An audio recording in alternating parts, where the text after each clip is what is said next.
Myth versus fact. Know what's not a myth? Long COVID. Fact is, it can cause long-term breathing issues in young, healthy people. Learn the facts. Get vaxxed. Visit vaccinate.virginia.gov. Forensic Psychology is a podcast that provides an illuminating window into the workings of the criminal mind. Now, here's your host, Dr. Carlos.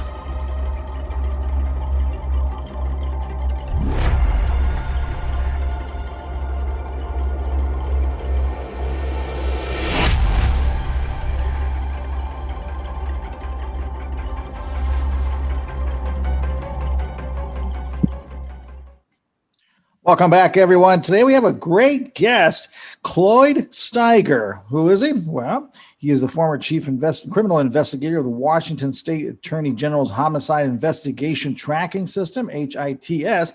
But he also retired after 36 years with the Seattle Police Department. He worked as a homicide detective for the last 22 of those years. He's also an author. He's written a book called Homicide: The View from Inside the Yellow Tape. That's a great title. And Seattle's Forgotten Serial Killer, Gary Gene Grant. You can find him at Cloyd Steiger at CLOYDSTEIGER.com, CloydSteiger.com. And the books again, Homicide: The View from Inside the Yellow Tape, and Seattle's Forgotten Serial Killer, Gary Gene Grant's the book we're going to be talking about today. Before I get started, make sure to share, subscribe, and hit that like button. You know we like it. So let's not waste any more time. Welcome to the show, Detective Steiger. Welcome, sir. Hi, thanks for having me. Thank you very much for doing this. I forgot to mention before the show, thank you very much for your service as well. Oh, yeah. In today's world, definitely need to hear it. Yeah, no kidding. So you were 36 years in Seattle Police and then 22 years in the Homicide Department. And I'm assuming, considering you wrote a book about him, that Gary Gene Grant kind of stood out. Well, yeah, I didn't know anything about Gary Gene Grant when I was working. It's kind of a ironic story how I came to know about him.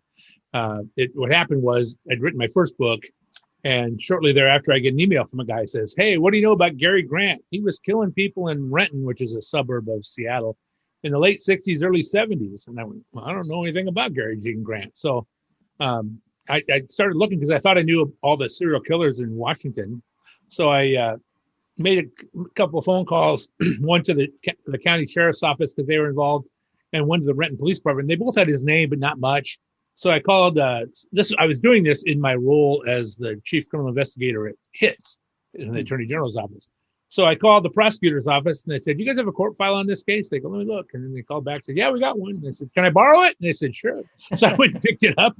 I photocopied the whole thing, and I was entering it. I was having it entered into our database. We keep a database of all murders in the state and several outside, all known serial killers anyway. Anyhow, and then so about 2 weeks later, I'm driving down the road, my phone rings, and it's History Press. It's a publishing company. And they go, "Hey, we saw you wrote that first book. We're looking for some older true crime stuff. Do you know any interesting cases?" And I, well, as a matter of fact, yeah, I just found them. And so they said, "Send us a proposal." And so I sent it to them and told them about the case. And then they said, "Write the book." So I did. And that's how it came to be. Like I said, I didn't know anything about it. I'd investigated personally 2 serial killer cases when I worked at Seattle and made arrests in both cases.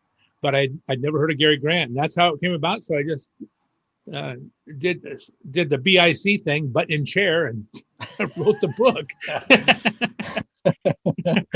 That's 2 other serial. So you worked with Detective Mike Szynski on those? I did. We were partners. Yeah, we worked the first serial killer. I worked the first one with him, Dwayne Lee Harris, and then in 2014, I worked another serial case involving a guy named Ali Muhammad Brown, who killed 3 in the Seattle area and 1 in New Jersey.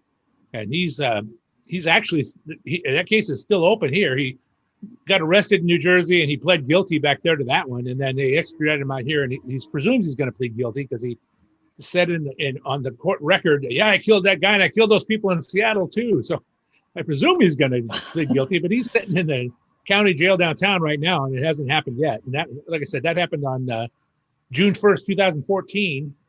And 7 years later, it's still going on. We made the arrest like a week and a half later, so he's been in custody that whole time. Oh, wow. Yeah. Yeah. Well, that's a good place to be for him. Yeah, no kidding. Were you involved? So you weren't involved in the Seattle Jungle Killer then?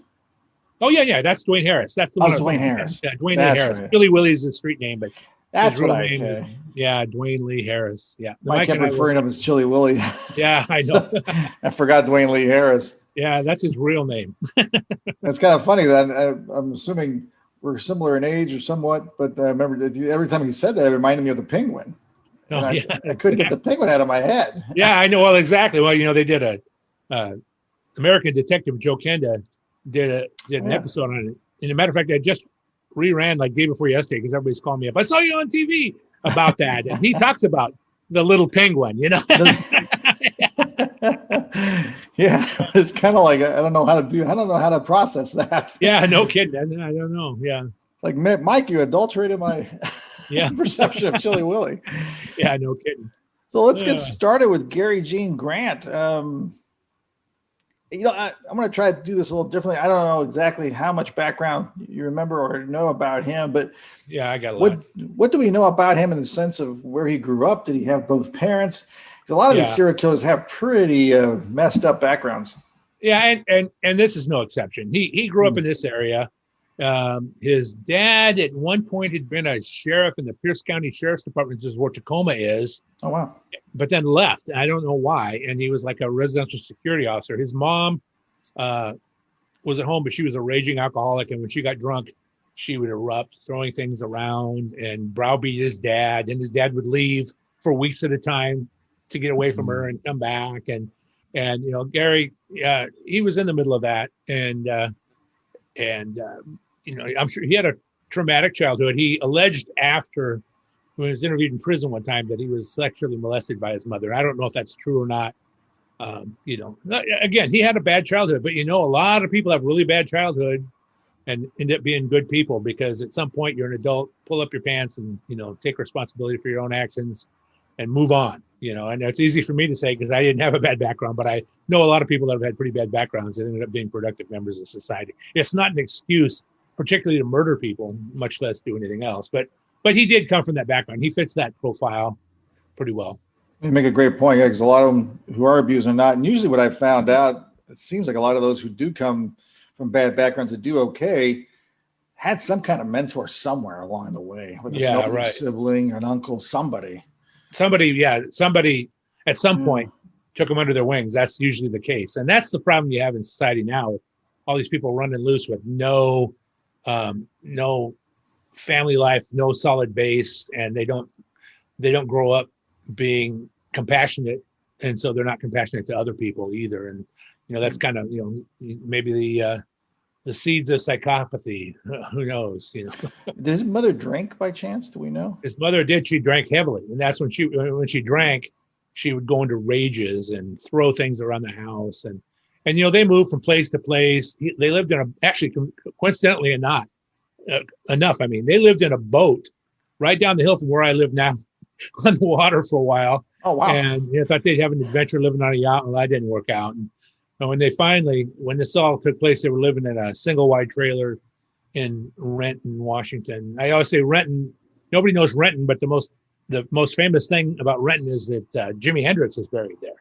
So, yeah, in a cemetery there, and it's right near the school where two of the victims went, a technical school. But that's Renton, that and Renton Boeing plant, which used to churn out B-17s, then B-29s during the war, and then 707s after that, and right now does a 737 MAX out of there. But so that's the big things about Renton is the Boeing plant, which is the major employer in the town, and Jimi Hendrix's grave, which is the big tourist attraction in town.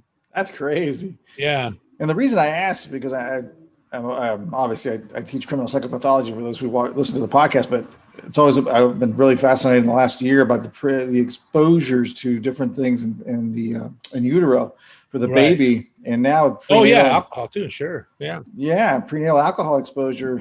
There's no criminal gene, but there are a lot of criminal traits like aggression and passivity. Yeah, it's really fascinating to watch that. I think people ask me about that nature nurture, and I think maybe you have a propensity for something, and depending how your life goes once you're born, you're more likely to turn bad if certain things happen to you than the person who had a healthy, good pregnancy and and is nurtured at home, even if they have the tendency genetically to be a problem, if they have that, can make up for it. I have a friend who's a criminologist up in Canada, and he did a study a few years back about whether you could predict psychopathy by, I don't remember what he used to measure, but he made these charts and everything. He did all this kind of stuff, and one of his assistants, there are certain markers he thought he found, and one of his assistants says, "What do you think of this chart?" And he's looking at it, and he goes, oh yeah, it's right there. And he goes, "This is you." It was his own chart. And so he goes, maybe, so maybe he had that. How's that? Yeah, no, either that or that's probably the real answer. But you know how these PhDs are. Anyway, but that was either that or else he had the genetic propensity, but was overcome by the nurture once he, by his parents, loving family, and all that. So who knows? I mean, it's interesting. I mean, you can. This is the big chicken or the egg thing, right? Yeah, and I always tell people it's a cocktail. A lot of these individuals, especially serial killers, they're very complicated. Oh, very complicated. It isn't like one drink. It's a mixture of a lot of drinks that they put in there. Yeah, exactly. And Gary, he had trouble. He was an odd kid growing up. He was never like the cool kid. But he befriended this one guy who was the cool kid, and he was kind of just a hanger on. And he just people that knew him said, he was real quiet, and he didn't seem like he just seemed like a little nerdy guy. He joined the Navy out of high school, and he got kicked out in basic. And apparently they said he was abused by a drill instructor, but they said he was a mama's boy and the military wasn't right for him, and they sent him back. And so, I mean, he had a lot of weird stuff going on. And when all this started, he was only like 18 years old. I mean, he was a young guy. And so I'm going to bring you back a little bit if you could. Did he have any criminal activity in his teenage years? No major criminal activity, that nobody in like Renton Police Department at that time, especially, was a small town. It had a population of about 10, 12,000. It's like 130,000 now, but then it was a small little town. And some of the detectives that I talked to who were still alive that handled it said, no, I didn't really know him. But one guy said, I saw him because he would wander. He'd be walking all the time, all over the place. He says, and he lived like 8 miles out of town. He said he walked by my house one time. And, I didn't think anything of it at the time, but later when I saw him, that's what he would do. He would roam around. And so that was kind of fit into his crimes too. That, and the other thing is, there were usually stressors just before the crimes were committed that people think may have caused them. I don't know, but he makes excuses for himself now, and they all do. They all do. Yeah, he claims he doesn't remember these crimes and stuff, and he claimed that at the time. He said during his psychiatric evaluation, he goes, I don't remember doing this, but when I close my eyes, I can see the crime happening.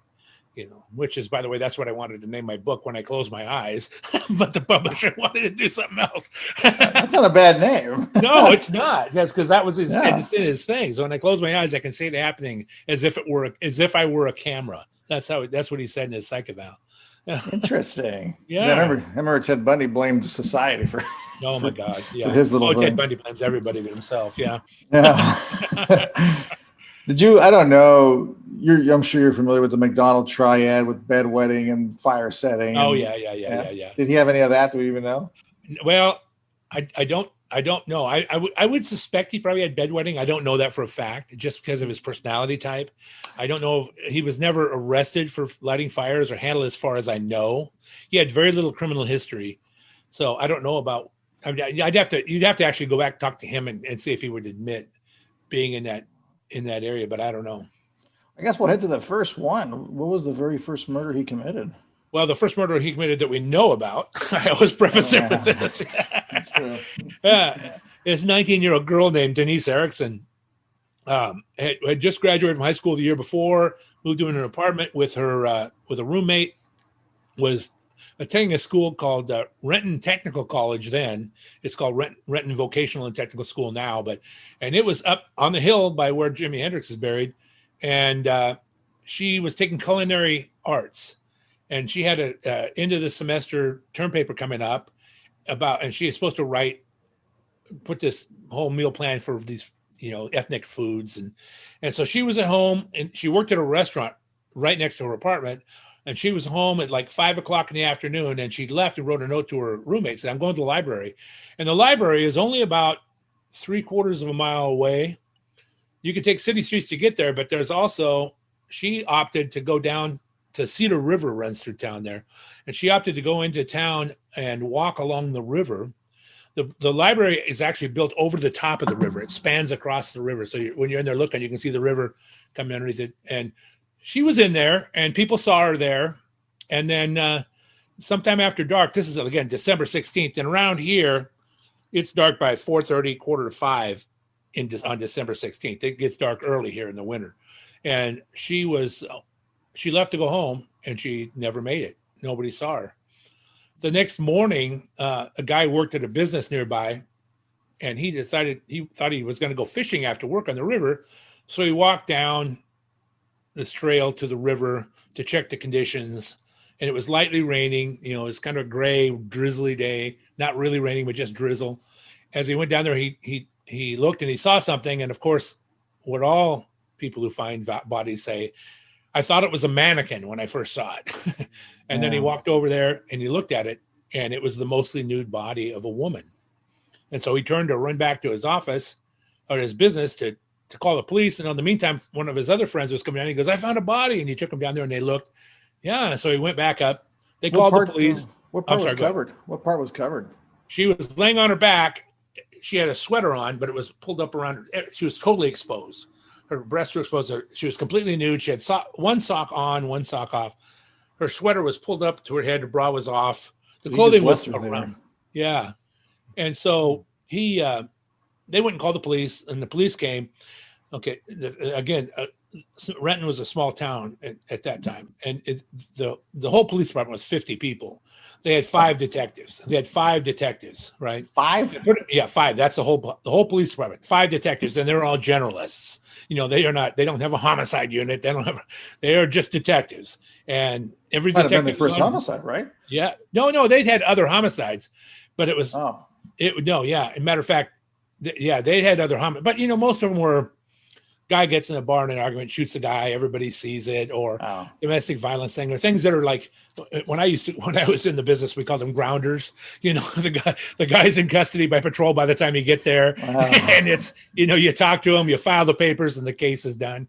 Those are all grounders, easy. There's not many whodunits, and matter of fact, interesting you say they have any other murders. I did some research on Renton, and the very first murder that recorded that happened in that city happened in like 1896, and it was almost the same spot where Diane's body was found. A little girl was found murdered there.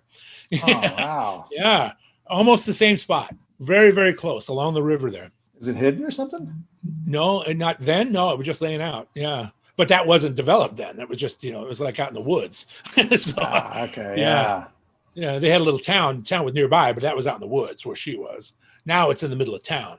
But so anyway, they went there and they had no idea, and they were trying to figure out. They found a bag nearby with paperwork that said Carol Erickson on it. And so they started trying to figure who she was. And long story short, they tracked down her parents, and they had to give them the terrible news that she's probably dead. And at that time, parents had to actually come into the morgue to identify her because they didn't have other methods. She'd never been fingerprinted before. So they couldn't do that, and they couldn't do other stuff. So they had to see their daughter murdered. And ironically, when the detectives saw her picture, they recognized her because they would sometimes go eat lunch at that Renton College in the cafeteria where all these people doing culinary arts work, and she was their server before. And then, she was such a nice girl. And so they started going down all these rabbit holes that led nowhere and did everything they could. But they had very little tools back then. Back then, what the detective had is like now. I say what I had what I have now and what I do and what I had then in the last few years of my career would be the equivalent of I have a full construction company with hydraulic equipment. They had a hammer and a saw. That's all they had. So they had very little they could use, and so the case petered out. Right. Now, if I can ask, how did she get killed? Was she strangled? Stabbed? Okay, I glided right over that. She had a single stab wound right in the center of her back. Okay, and then she was strangled and she'd been raped. Okay, and the pathologist, he said that the stab wound had been fatal. So she would have, if she just only been stabbed, she would have still died. The strangulation was paramortem, right about the time of death, and that she had been sexually assaulted because they could tell from her look in her vaginal area she'd been sexually assaulted. There was no knife found. They searched the area for evidence, couldn't find anything. It just he had sex with her. I'm sorry. I want to be that annoying person in the movie. No, that's okay. So he had sex with her after she died. Yeah. Apparently, yeah. Okay. He may not have known she was dead. I don't think was it intentional necrophilia? I don't think so. I don't know for sure though, because it was obviously a blitz attack. That's how it happened. It was sounds like she was running away or something, right? Yeah. Well, we'll get to that. All right. Okay, so they put out notices in the paper. Anybody at the library that night see her, and people say, "Yeah, I saw her there," and then that was this creepy guy hanging around, but of course it went nowhere. And they'd say, "Yeah, I saw this creepy guy." Well, he looked like he was white guy, 5'8", brown hair. Oh, thanks. That so that just kind of petered out, like whodunit will do if you have nowhere else to go. Oh man, that's tough stuff. Yeah. And next event is more than a year later, almost 2 years later, in September of 1970, a 17-year-old girl named Joanne Zuloff. She lived in an area that at that time was in an unincorporated King County. It's inside the city of Renton now, but at that time it was in unincorporated King County. It was a Saturday afternoon. Her parents had been out all day, and she was supposed to go meet her friend later, but her mom was going to make dinner. She goes, I'm going to go take a walk. I'll be back in 20 minutes. Okay. So she walked out the door and they never saw her again. Okay. A neighbor next door was out working on his car or doing something in the yard, and he saw her walk by. And she goes and walks regularly. There was this big area of woods right next to their properties. And he said, yeah, I saw her, and she cut down the trail into the woods. So she doesn't come back. And of course the parents start calling her friends. Have you seen her? By this is at 4 p.m. By 7 or 8 o'clock at night, they're getting really freaky. And they call the sheriff's office. And the dispatcher, the person that takes the call, it says, "Oh, she's probably fine. Give her a couple hours, and if she doesn't come back, give us a call." Which, of course, was a mistake. It ended up not making a difference, but so she doesn't come back all night long. The next day, she happened to coincidentally go to the same school that Carol went to, that Renton Voc Tech. She wasn't taking the same program, but she went to the same school. And later, when they went back and looked, there was no indication they knew each other. But she was, like I said, she was 2 years younger than Carol. Go ahead. I don't know if you're going to lead this later, so I don't want to jump the gun, but that's all right. Were they physically similar? Carol was taller. She had long, dark hair. Joanne was short with a bob cut reddish hair. I mean, they were young teenage girls. That's about it so far. Yeah. They were both white girls. They didn't really have any direct similar appearance. I'm assuming that demographic of that whole area, Renton, was probably heavy. Oh yeah. That was it. I mean, yeah. Yeah. Okay. And that in 1971 in Renton. Yeah, it was pretty much. Yeah. So anyway, by 3 o'clock next afternoon, of course, the mother's freaking out. They call the sheriff's office again. This time they send a car, and luckily this car, the guy they sent was a pretty sharp guy, and he got there and they tell the story, and he goes, "Yeah, I don't like this." And he calls his sergeant up and says, "Yeah, this is bad. This is not a runaway." He goes, "We got to get search parties going. We got to get dogs up here." Oh wow! And so they start the whole process, and as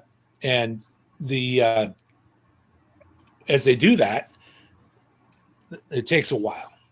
And at midnight, by that time it's midnight, and these dogs, search and rescue dogs, are in that wooded area. And one of them comes out and tells the officer, "You need to come with me." And they take him back to a spot. And there's a trail, and then down the hill from the trail, 10, 15 feet, is the nude body of Joanne Zuloff. She had a wound to her head, like she'd been struck with something. She was strangled, and she was also sexually assaulted. One of the things I forgot to mention on Carol Erickson, the similarity is from the trail where she was, there were drag marks. So the guy obviously drug her from the spot. And in this case, he obviously drug her away from the trail also, because they didn't, it was a different set of detectives, different police department. So it wasn't the same police department. It was the sheriff's office as opposed to the city police. And then, so they're going along, and then although early in the thing, one of the detectives says, they had that murder down in Renton a couple of years ago. We should talk to them. And so they did, and they compared notes. But, back then they could say, I don't know, it could be, but they didn't. Yeah, they didn't know. She was found naked as well. He was found completely naked as well. Yeah, well, mostly she had, a shirt or something over on her shoulder or something, but her breasts were exposed. She was nude. So he obviously knew the woods area pretty well. Yeah, well, the thing about it, of course, at this time we don't know who it is, but when we get to Grant, that's all he did. He walked everywhere, walked through the woods. He roamed around. He was like a nomad. He had a truck available he could drive, but he would just wander for miles. Man. So again, that one kind of peters out. Where am I at here? I took notes so I'd remember all these facts.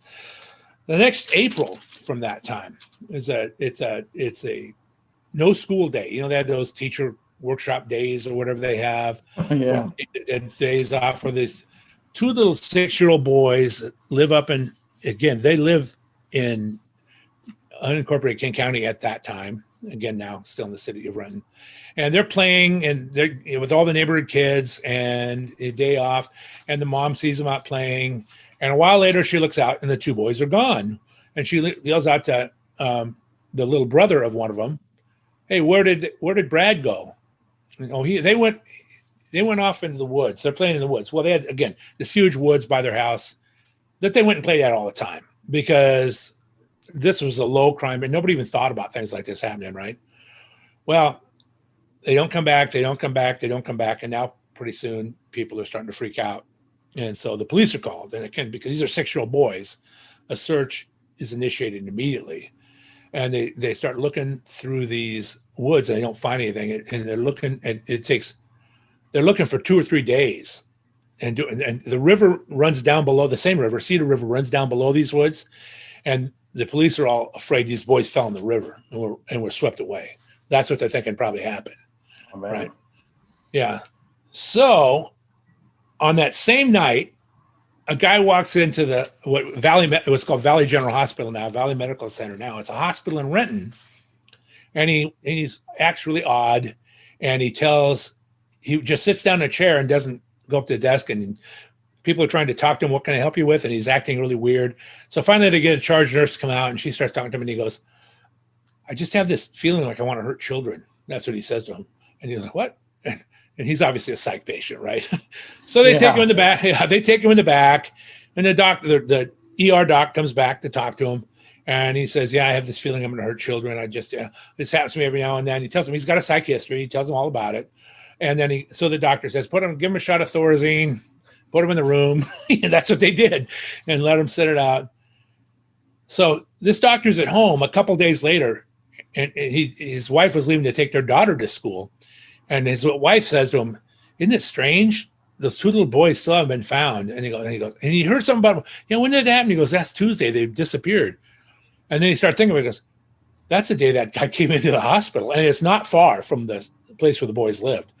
Oh my gosh. He goes, "I wonder if it could be related." Well, then he's wondering, do I have a problem with doctor-patient confidentiality? Excuse me.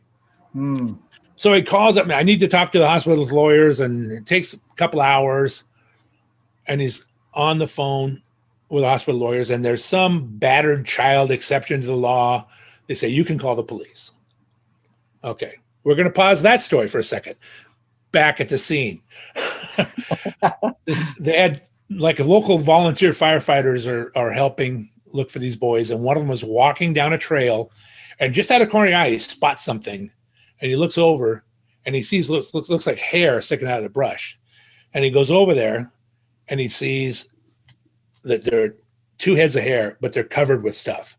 The 2 boys are laying side by side, covered with debris. And so he stops, and he goes and gets, the sheriff's office, and goes, "What's going on here?" And so they come over, and they find their worst nightmare. These boys are there. Both boys as they uncover them, both boys are nude.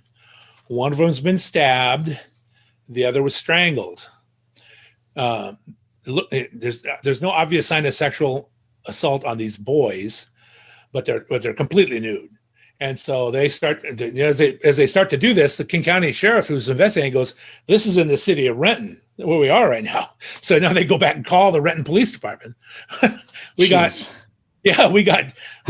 help you, but we're here, and this is your case. And so the Renton police come out, some of the same people, because they only have 5 detectives, right? Come out to this scene, and this is described in newspaper accounts at that time, the worst murder in the history of Renton. It's the first multiple victim murder they'd ever had in their history. Wow. I was going to say, with 10,000 people, it can't be that many. No, there aren't. Well, they would have, at the time, their murder rates were like every 5 years, they'd have 1 or 2. You know, it was very low murder rate. And I don't want to jump ahead again, but it sounds like this time we have a little different of an MO here, because it looks like he had a little bit of remorse by covering the boys. Yeah, maybe. Yeah. At least trying to hide them. Yeah, he tried to hide them anyway. Maybe so I didn't get caught. I don't know. Yeah. Yeah. So long story short, they're over this story. They're over this.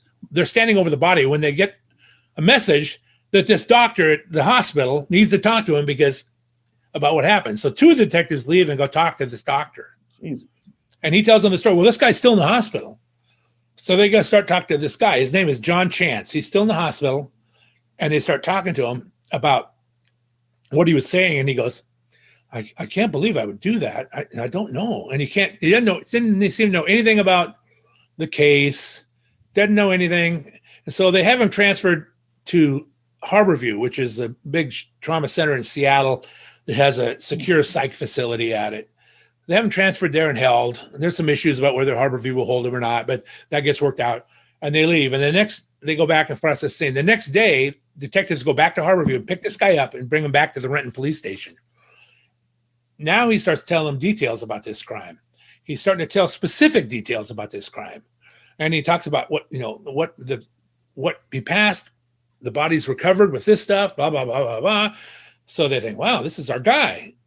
They take him out to the area of the bodies were found. Show us where the bodies were. He's roaming all through the woods, and he says, I just can't find it. I can't find it, And so they go back.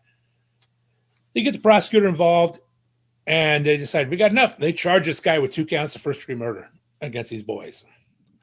One of the things I forgot to mention, this is important later, when they were processing the scene of this murder of the boys, it's real soft, silty ground, and there is a perfect shoe print in the ground right next to these boys.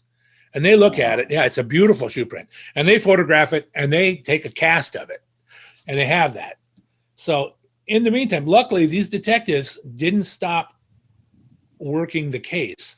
This captain who's in charge of the detectives, who becomes very big in the story later, decides, I'm going to get explorers out here, and we're going to do a shoulder-to-shoulder evidence search. So they go out in these woods, and they're literally, explorers will line up, and 40 feet from the bodies were found, they find a knife in the brush. It's a big, military-style knife. So they get that on, they photograph it, take it, and immediately take it at that time to the Seattle Police Crime Lab downtown. And they take it to a criminalist who I have known for years myself. Kay Sweeney is his name. And at that time, he was a young criminalist. He worked for years and years and years. And this knife has got like electrical tape for a handle wrapped around it. So he starts undoing the electrical tape, hoping to find fingerprints on the tape. When he gets all the way to the bottom, he sees that there's a name engraved in the handle. Wow, there's a name engraved. So he tells the detectives that, they try to find out who this name is. And somebody goes, yeah, that guy, he's in the Marines. He's in San Diego right now in basic training. And they talk to his parents, and they go, yeah, but he'll be back. He's scheduled to be back next week. He's graduating. He'll be back. But he was down there when this crime happened, so it's not him. So they wait. He comes back, and he ask him to come in. He's real cooperative, and he goes, yeah, I remember that knife. He goes, I bought it so and so, and he all about it. He goes, I sold it to my buddy, blah blah blah, and and he had it. And they go, do you know where we can find him? Well, I know he doesn't have it anymore because he told me he gave it to this kid, this 14-year-old kid. And he goes, yeah, this 14-year-old kid, his name, and they gave him his name.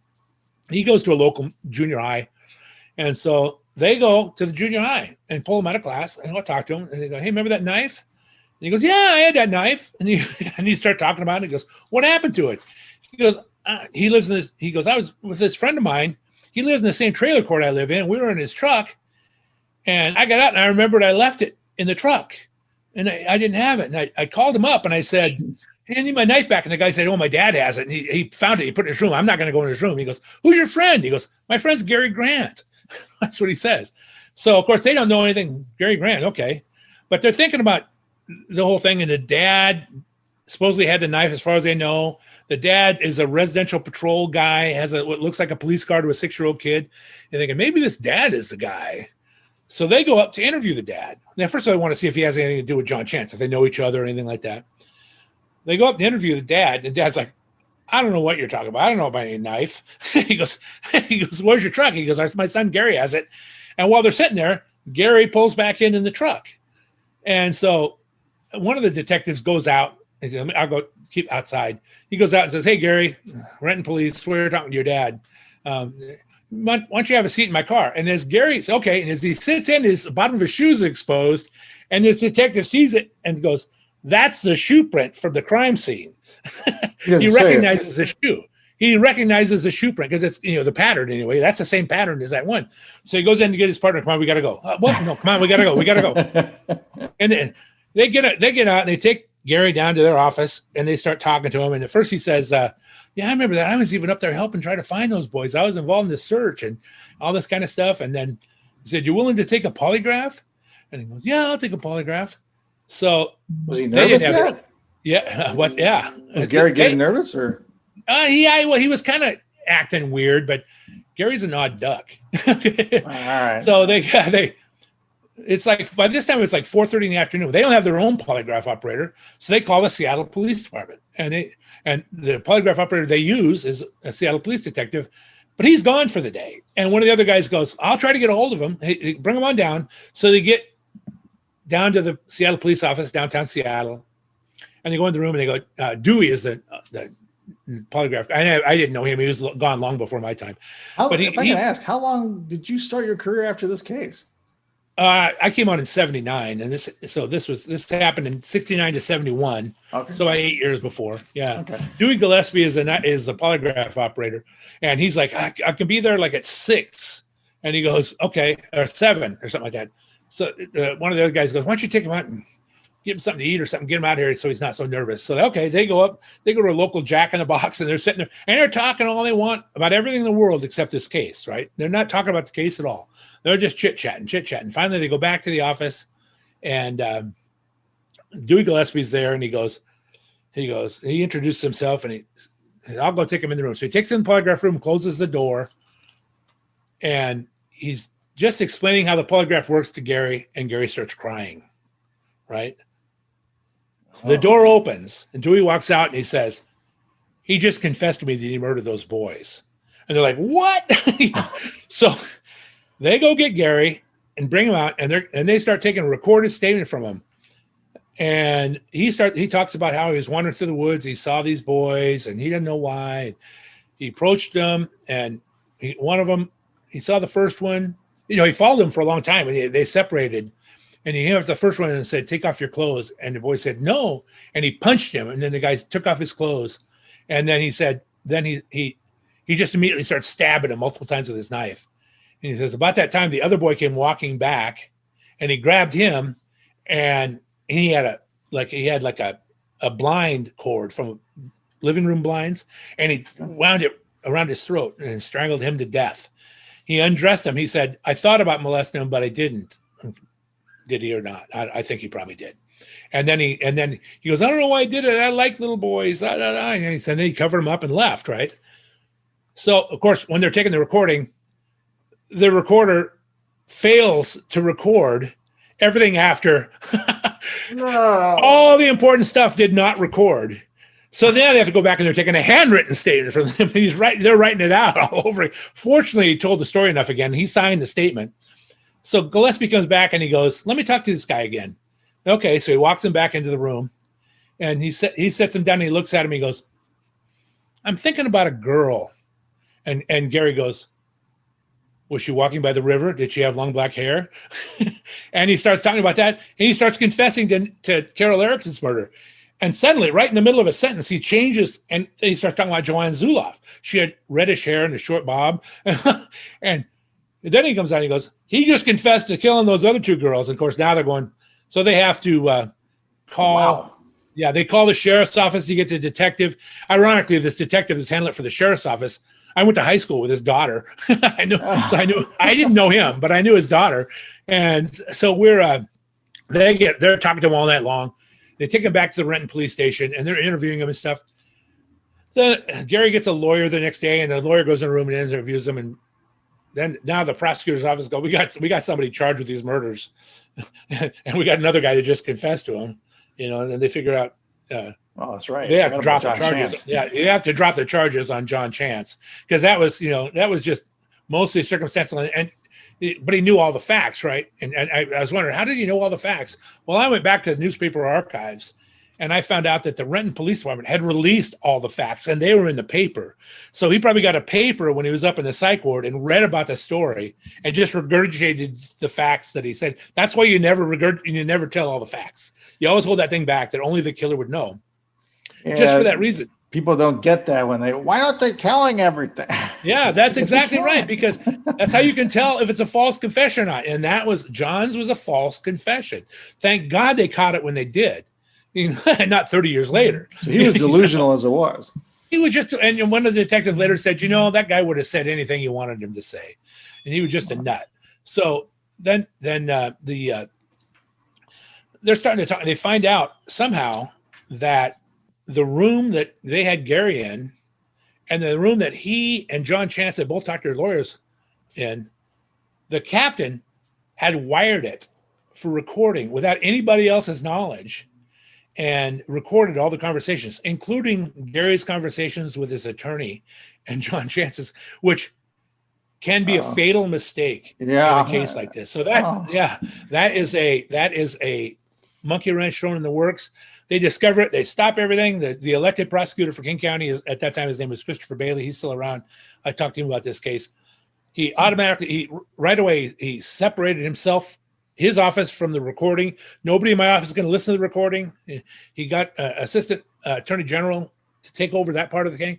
They actually charged that captain with illegal wiretapping, and he had to retire. Yeah, and so, but of course, then the defense wanted to move to dismiss the case. And the judge at the time, who was still alive, and I interviewed him, and his son's a prosecutor that I know. Wow. He had to walk that fine tightrope. Well, there was another case where this happened in Washington State, but the difference is the prosecutors doing the prosecution had listened to the recording, and so they had that information already. He said the King County Prosecutor's Office has inoculated itself from the recording. They have no information that's on that tape. And he goes, and the people of King County are not going to be victims because one officer who has been charged with a crime did something he wasn't supposed to do. So he separated it out, and they went ahead with the trial. And luckily, inexplicably though, the defense attorneys played the recordings in their closing arguments when they were trying to suppress them. I don't know why. Really? Yeah. So anyway, Gary was convicted. They sought the death penalty. He did not receive the death penalty. Oh, no, they did not. I'm sorry. This is during the time that there was no death penalty. That's right. Because between the whole, I'm sorry, I'm wrong again. They sought the death penalty. He did not receive the death penalty. In 1973, the U.S. Supreme Court threw out the death penalty until 76 when it was reinstated. So he wouldn't have got the death penalty either way. That was the point I was trying to make. But he's still in prison right now. He's still alive. He's still alive. Yeah. Matter of fact, some detectives that I know, they were doing it. They have some bones that they found kind of up in the Renton area and of a woman. And I said, you know about Gary Grant? Maybe he did it. So they actually went to prison and talked to him about a month and a half ago. They sent me a note, said, yeah, he wanted to admit to that one. And he kind of him and hot about that one. He says, but he doesn't like you. I've never met him. He doesn't like you? He doesn't like me because I wrote a book about him. And let everybody know he's a serial killer when he could live in anonymity before that from other prisoners and stuff. But so that's what's going on. He's still in prison. What is he, 65, 70 by now? He's Well, he was 18 in 1969. So let's see. He's born in 1951. Oh, he's 70. Yeah, he's going to be 70 if he's not 70. Yeah. So yeah, and it's just it's a sad case because these little boys were killed, and tragic. And, well, so ironically, the day before my book was published, I got an email from this woman, and she goes, "Hey, I grew up in Renton, and I always wondered if anybody ever wrote a book about Gary Lee Grant." And I Googled his name, and it came back with your book, which wasn't even getting published till the next day. She just, for some reason, I wonder if anybody wrote a book. And she told me about her experiences with him. She hung out in the same group, and he said he was an odd duck. This guy named Frank, who was the cool kid he'd hang around. He would like tell a joke, and if Frank laughed, he would laugh. But if Frank didn't laugh, he wouldn't laugh. Right. So it's like he was like a puppy dog hanging around this Frank. Matter of fact, the night before these two boys were killed, he and Frank got in a big argument for the first time they'd ever been in an argument. But Frank said, I apologized to him later that night. I mean, we were fine at the end of the night, but that was the night before these little boys were killed. He would just roam through the woods, see someone and kill them. I mean, that's what he did. And he, like I said, he drugged their bodies, he raped, and he made full confessions to all the murders, got into details. He talked about how he walked up on Joanne Zuloff and hit her in the side of the head with a rock, and she was fighting, and he strangled her. And what was the motive behind the two girls, though? Well, it was just psychosexual. That's what it was, because he tried to rape them. He said he was walking behind Carol Erickson when she left the library. He followed her, and he just ran up and stabbed her right in the back, and she collapsed, and she didn't say anything or do anything. She was immediately unconscious. So, I mean, yeah, it was a psychosexual motivation. He went, he said, I saw all the women that in my head, I saw the girls that always teased me, Yeah, I don't know. Do you have an addiction to pornography or anything? Probably. He didn't admit to anything, but I would imagine he probably did. Oh, you didn't say anything about that? Yeah, no, he didn't say anything about that. Yeah, man, crazy case. It is a crazy case. Yeah. Somebody should write a book about it. Oh, wait. By the way, the book's name, Seattle's Forgotten Serial Killer, Gary Gene Grant. The other book you can get, though, as well from Cloyd Steiger is Homicide: The View from Inside the Yellow Tape. I want to ask Cloyd, if he doesn't mind, giving a couple minutes about what that book's all about. Yeah, that book is just little stories about interesting things in my homicide career. Some of them are about complete cases. Some of them were just little things that were like weird or even funny. I have some stories that were funny things, about things that happened and weird people saying weird things to you. Some stories are only a page long. Some are the entire chapter. It's just a bunch of short. People tell me it's an easy read because you can read a couple stories and stop anytime without feeling like you're getting lost. It's me just basically telling people about my experiences. I actually was shocked. A couple of national publications mentioned it. One of them, I was a place called themanual.com said it was 10 top true crime stories to cuddle up with or something. And it says that I put them, like the reader is put in a patrol car with Detective Steiger, even though I didn't drive a patrol car. I had a detective car, but talking about my stories and things. And it's just a bunch of short stories. Sounds like your field notes. Yeah. Fascinating stuff. Fascinating. Did you ever get her? Well, was he around that time? Who? I'm thinking about it. I think it was Rod Steiger. Was he over there? Oh, yeah. Yeah. He's around. Yeah. Yeah. He's better. Yeah. I always tell people it's my uncle, but not really. He was in the heat of the night. Remember that? And on the waterfront, he was talking with that's what I was thinking. Yeah, on the waterfront in the backseat of the taxi. Remember that night?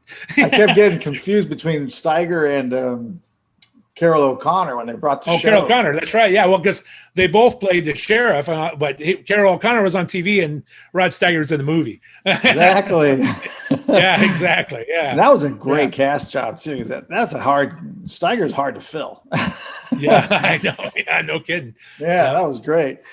Well, Cloyd, thank you so much, I guess, again, for taking the time and sharing the story. And folks, absolutely. FYI, if you heard some of my other podcasts, True Detective Stories, if you've heard my Forensic Psych, they throw humor in here because as I've got to meet a lot of homicide detectives, special forces, and other individuals, the stuff that they see, this is a coping mechanism a lot of times. There's a Either lot that of or they're crap. psychopaths. Either that or they're psychopaths. One of the two. That's right. This is not for everybody, that's for sure. Yeah, no kidding. If we can't laugh about murder, what can we laugh about, really? Right. Again, it's Cloyd Steiger, STEIGER.com. The books, Homicide, The View from Inside the Yellow Tape, and Seattle's Forgotten Serial Killer, Gary Gene Grant. Thank you so much again, Cloyd, for being here. Sure thing. Thanks for having me.